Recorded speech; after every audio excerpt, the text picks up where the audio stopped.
നമസ്കാരം. ഉത്തരേന്ത്യൻ സംസ്ഥാനങ്ങൾ വ്യാപകമായി നടത്തിവരുന്ന ബുൾഡോസർ രാജിനെതിരെ വിമർശനവുമായി സുപ്രീം കോടതി നേരത്തെ വന്നിരുന്നു. കുറ്റാരോപിതനായാലും കുറ്റക്കാരനായാലും വീടുകൾ തകർക്കരുതെന്നാണ് സുപ്രീം കോടതി അറിയിച്ചത്. ഇതുവരെ ബുൾഡോസർ രാജ് നടപ്പിലാക്കിയ വിവിധ സംസ്ഥാനങ്ങൾക്കെതിരെ രൂക്ഷ വിമർശനമാണ് സുപ്രീം കോടതി ഉന്നയിച്ചത്. എന്നാൽ നിയമത്തെയും നീതിപീഠത്തെയും അനുസരിക്കില്ല എന്ന നിലപാടാണ് BJPയുടേത്. നീതിപീഠത്തിന്റെ ആവശ്യം അനുസരിക്കില്ല എന്ന മട്ടാണ് ഇവർ സ്വീകരിക്കുന്നത്. ക്രിമിനൽ കേസ് പ്രതികളുടെ വീടുകൾ ബുൾഡോസർ ഉപയോഗിച്ച് പൊളിച്ചു നീക്കുന്ന നടപടി തുടരുമെന്ന് ഉത്തർപ്രദേശ് ഊർജ്ജ വകുപ്പ് മന്ത്രിയും പ്രധാനമന്ത്രി നരേന്ദ്രമോദിയുടെ അടുത്ത അനുയായിയുമായ AK ശർമ്മ പറഞ്ഞു. ബുൾഡോസർ ഉപയോഗിച്ച് കുറ്റക്കാരുടെ വീടുകൾ പൊളിച്ചു നീക്കുന്നത് മികച്ച നടപടിയാണെന്നും AK ശർമ്മ പറഞ്ഞു.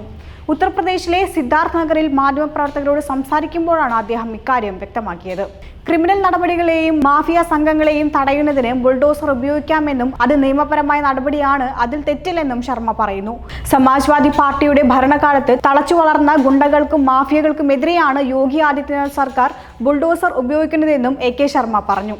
ഉത്തർപ്രദേശിലെ ബുൾഡോസർ രാജിനെതിരെ സുപ്രീം കോടതി കഴിഞ്ഞ ദിവസം രംഗത്തെത്തിയിരുന്നു.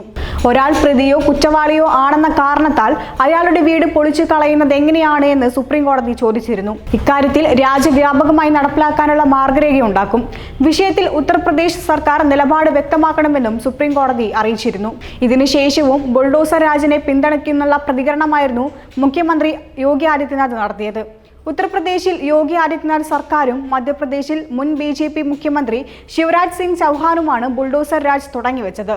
തുടർന്ന് മധ്യപ്രദേശിലും രാജസ്ഥാനിലും ഇതേ സമീപനം തുടർന്നപ്പോഴാണ് വലിയ രീതിയിൽ കാര്യം ചർച്ചയായത്. ഇതോടെയാണ് പരാതിക്കാർ ഹർജി നൽകിയത്. പിന്നീട് വിഷയം സുപ്രീം കോടതിയുടെ പരിഗണനയിലെത്തി.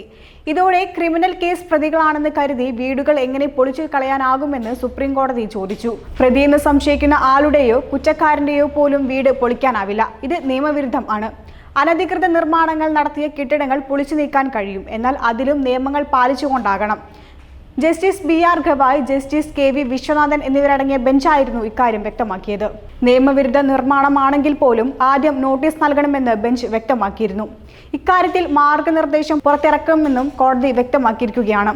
ഇത്തരം പൊളിക്കലിന് കൃത്യമായ നടപടിക്രമങ്ങൾ വേണമെന്നും അനധികൃത നിർമ്മാണങ്ങളെ ഒരു തരത്തിലും സംരക്ഷിക്കില്ലെന്നും കോടതി വ്യക്തമാക്കിയിരുന്നു. പൊതുഗതാഗതത്തെയും മറ്റും തടസ്സപ്പെടുത്തുന്ന ഒരു നിയമവിരുദ്ധ നിർമ്മാണവും പിന്തുണയ്ക്കില്ലെന്നും ബെഞ്ച് വ്യക്തമാക്കി. രാജ്യവ്യാപകമായി ബുൾഡോസർ രാജ് നടപടികൾ നിർത്തലാക്കണമെന്നാവശ്യപ്പെട്ടുകൊണ്ടുള്ള ഹർജിയിലാണ് സുപ്രീം കോടതിയുടെ രൂക്ഷ വിമർശനം ഉയർന്നു വന്നത്. പ്രതികൾക്കുള്ള ശിക്ഷ നൽകുന്നതിന്റെ ഭാഗമായി ഒരു കുടുംബത്തെ ഇല്ലാതാക്കുന്ന പ്രവണതയാണ് ഇതിലൂടെ വ്യക്തമായത്. ഒരു കുടുംബത്തെ മൊത്തത്തിൽ ശിക്ഷിക്കുന്ന നിലപാട് ശരിയല്ല എന്ന മേൽനോട്ടത്തിലായിരുന്നു സുപ്രീം കോടതി. കേന്ദ്ര സംസ്ഥാന സർക്കാരുകൾക്കുള്ള അടിയായി മാറിയിരിക്കുകയായിരുന്നു സുപ്രീം കോടതിയുടെ ആ വിധി.